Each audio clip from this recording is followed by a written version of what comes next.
Welcome to Simplified UPSC by PPP, where we listen, learn, and grow together. चलिए एक ऐसे दौर में चलते हैं जिसने हमारी आज की दुनिया की नींव रखी।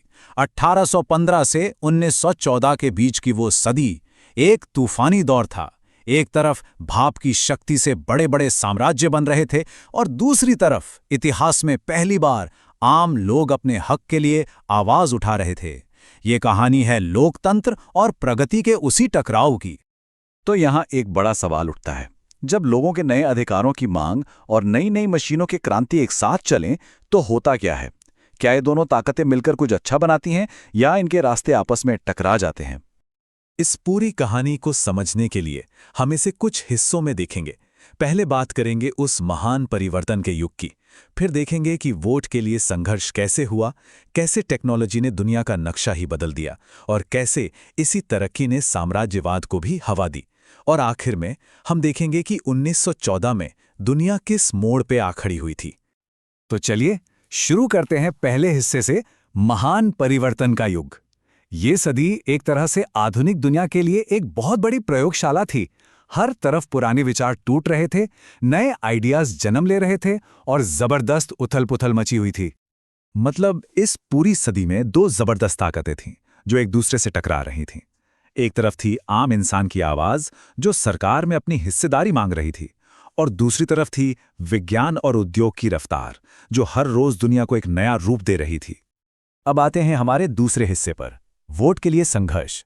इस बदलाव की शुरुआत हुई लोकतंत्र की मांग से, और इसका सबसे बड़ा अखाड़ा बना ब्रिटेन, जहां ये लड़ाई दशकों तक चली, एक एक कदम करके लड़ी गई। जरा सोचिए उस वक्त के हालात। सरकार कौन चलाएगा ये तय करने का हक सिर्फ मुट्ठी भर अमीर जमींदार पुरुषों के पास था। देश की लगभग 95% आबादी की तो कोई आवाज ही नहीं थी। लेकिन ये हालात हमेशा ऐसे नहीं रहे। बदलाव आया, पर बहुत धीरे धीरे। 1832 में जाकर पहली बार मध्यम वर्ग के कुछ पुरुषों को यह अधिकार मिला। फिर दशकों के संघर्ष के बाद यह हक धीरे धीरे मजदूरों और किसानों तक पहुंचा। ये कोई एक रात में हुई क्रांति नहीं थी, बल्कि एक ऐसी लड़ाई थी जो पीढ़ियों तक चली। और इन सुधारों का असर जबरदस्त। ये चार्ट साफ साफ दिखाता है कि हर नए कानून के साथ वोट देने वालों की संख्या कितनी तेजी से बढ़ रही थी। जो सत्ता पहले कुछ 100 लोगों के हाथ में थी, वो अब लाखों लोगों तक पहुंच रही थी। लोकतंत्र की जड़ें वाकई में गहरी हो रही थीं। पर यह बदलाव सिर्फ संसद के अंदर से नहीं आ रहा था। असली आवाज तो सड़कों पर थी। चार्टिस्ट जैसे आंदोलनकारी कह रहे हैं कि इतना काफी नहीं है। वो सिर्फ वोट नहीं मांग रहे थे, बल्कि एक ऐसी सरकार चाहते थे जहां एक आम मजदूर भी चुनाव लड़ सके और संसद पहुंच सके। उनकी ये मांगे उस जमाने के हिसाब से बहुत ही क्रांतिकारी थीं। और इस पूरे दौर की पहचान बनी महारानी विक्टोरिया। उनके राज में एक अजीब विरोधाभास था। एक तरफ ब्रिटेन के अंदर लोकतंत्र की मांग बढ़ रही थी, तो दूसरी तरफ ब्रिटिश साम्राज्य पूरी दुनिया में अपनी ताकत और दौलत के चरम पर था। हाँ, और ये बिल्कुल नहीं भूलना चाहिए कि इस पूरे संघर्ष में आधी आबादी को तो किनारे ही रखा गया था।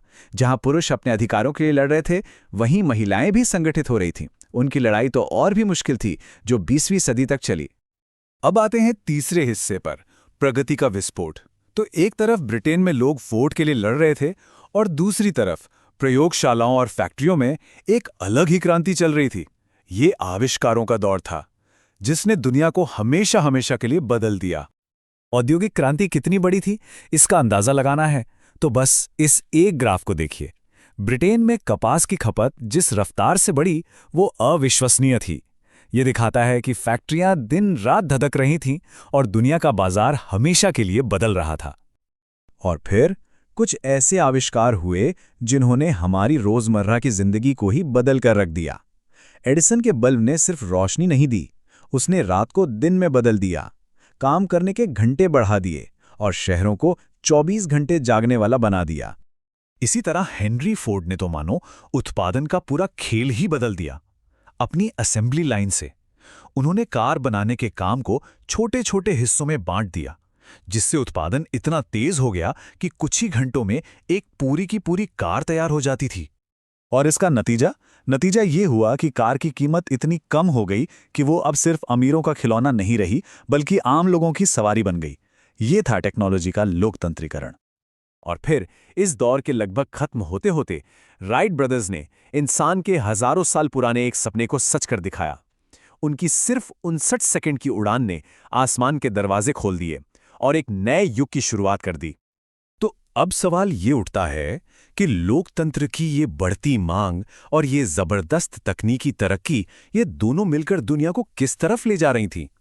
यहीं पर इस कहानी का एक स्याह, एक अंधेरा पहलू सामने आता है, जिसे हम साम्राज्यवाद कहते हैं।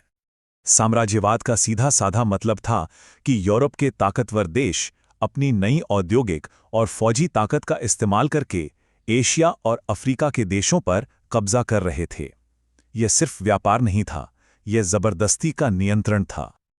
और यह साम्राज्यवाद भी हर जगह एक जैसा नहीं था। इसमें भी दो अलग अलग रास्ते अपनाए गए। जहां यूरोपीय आबादी ज्यादा थी, जैसे कनाडा या ऑस्ट्रेलिया, वहां उन्हें अपने घरेलू मामले चलाने की कुछ आज़ादी दी गई। लेकिन अफ्रीका और एशिया में यूरोपीय देशों ने सीधे तौर पर सत्ता अपने हाथ में ले ली। इसे लागू करने के मोटे तौर पर दो तरीके थे। अप्रत्यक्ष नियंत्रण में वे स्थानीय शासकों को गद्दी पर बिठाए रखते थे, लेकिन असली लगाम यूरोपियों के हाथ में होती थी। वहीं प्रत्यक्ष नियंत्रण में विदेशी अधिकारी खुद आकर राज करते थे और उनका मकसद होता था स्थानीय संस्कृति को पूरी तरह मिटाकर अपनी संस्कृति थोपना। इसी को आत्मसातकरण या एसिमिलेशन कहा गया। और इस औपनिवेशिक शासन के जो नतीजे हुए वो वाकई विनाशकारी थे। लोगों ने अपनी जमीन और अपनी आज़ादी दोनों खो दी। नई नई बीमारियों और लड़ाइयों में लाखों लोग मारे गए। खेती का तरीका बदलने से भयानक अकाल पड़े और सदियों से चले आ रहे समाज और उनकी संस्कृतियां बिखर गईं। तो अब हम 1914 की दहलीज पर आ पहुंचे हैं। ये सदी का अंत नहीं था, ये एक ब्रेकिंग पॉइंट था, एक ऐसा मोड़ जहां इस पूरे युग में पैदा हुए सारे तनाव एक साथ फटने वाले थे। तो आखिर में सबसे बड़ा और सबसे जरूरी सवाल यही रह जाता है, जिस तरक्की और लोकतंत्र ने 19वीं सदी को इतना महान बनाया, क्या उन्हीं ताकतों ने पहले विश्व युद्ध के महाविनाश की जमीन भी तैयार की थी?